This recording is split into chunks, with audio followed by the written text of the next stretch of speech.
দাঁত আমাদের ত্বকের খুব কমন একটি ফাঙ্গাল ইনফেকশন। কারো যখন দাঁত শুরু হয়, প্রথমে লাল লাল চুলকানি দিয়ে শুরু হয়। এই দাঁত আমাদের শরীরের বিভিন্ন জায়গাতে হতে পারে।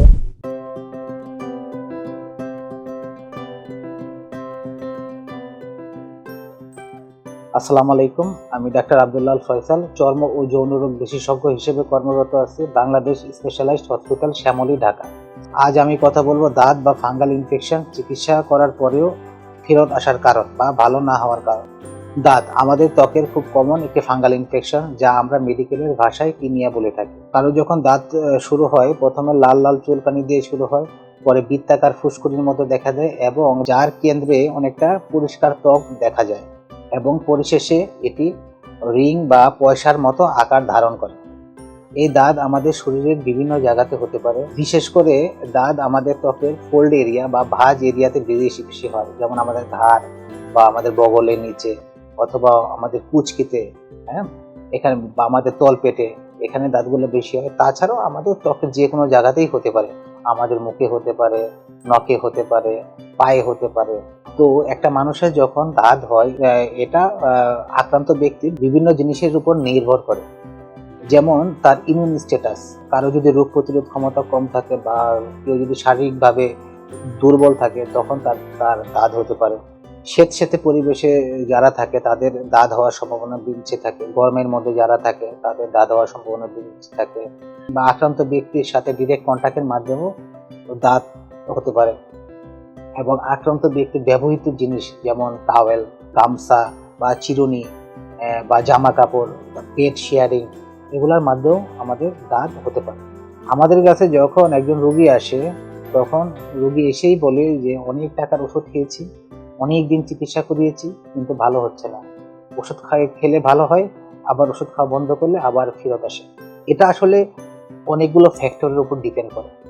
যেমন হোস্ট ফ্যাক্টর, মানে আক্রান্ত ব্যক্তির ইমিউন স্ট্যাটাস যদি দুর্বল থাকে বা ইমিউনিটি যদি দুর্বল থাকে, তখন চিকিৎসা করার পরেও দাঁত ফেরত আসতে পারে। কেউ যদি টাইট ফিটিং ক্লথ অথবা মোটা জামা কাপড় এগুলা যদি ব্যবহার করে, তখন তাদেরও দাঁত ফেরত আসার সম্ভাবনা বেশি থাকে। এবং এনভায়রনমেন্টাল কিছু ফ্যাক্টর আছে বা পরিবেশগত কিছু কারণ আছে। যেমন আক্রান্ত ব্যক্তি বা একজন মানুষ যখন গরম পরিবেশে থাকে, অথবা সে যদি বেশি ঘামে, অথবা আর্দ্র পরিবেশে থাকে, তখন তার দাঁত ফেরত আসতে পারে। ওভার ক্রাউডিং স্পেসে যদি থাকে, মানে একসাথে অনেক গাদাগাদি করে আছে, তখন তাদের এই দাঁত হতে পারে। এবং এফেক্টেড এবং আক্রান্ত ব্যক্তির সংস্পর্শে যদি কেউ যায়, তখনও চিকিৎসা করার পরেও এই দাঁত ফেরত আসতে পারে। শেষের ফ্যাক্টরটা হলো যে ড্রাগস বা ওষুধ।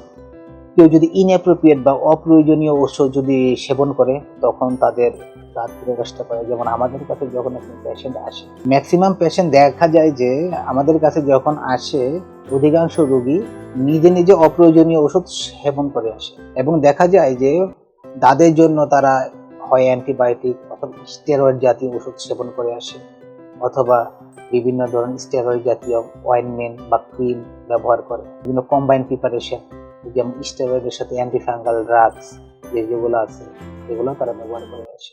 এবং এই স্টেরয়েড জাতীয় অয়েন্টমেন্ট বা স্টেরয়েড জাতীয় ক্রিম বা স্টেরয়েড কন্টেনিং যে কম্বাইন্ড প্রিপারেশন অয়েন্টমেন্ট বা ক্রিমের যে কম্বাইন্ড প্রিপারেশন আছে, এগুলা যখন কেউ এই দাঁতের মধ্যে যখন ব্যবহার করে, তখন এটি জাস্ট সাময়িকভাবে তার কষ্টটা কিছু কমিয়ে দেয়, কিন্তু পরবর্তীতে দাঁতটা যখন ফেরত আসে, আরো শক্তিশালী হয়ে ফেরত আসে এবং বৃহদাকার রূপ ধারণ করে।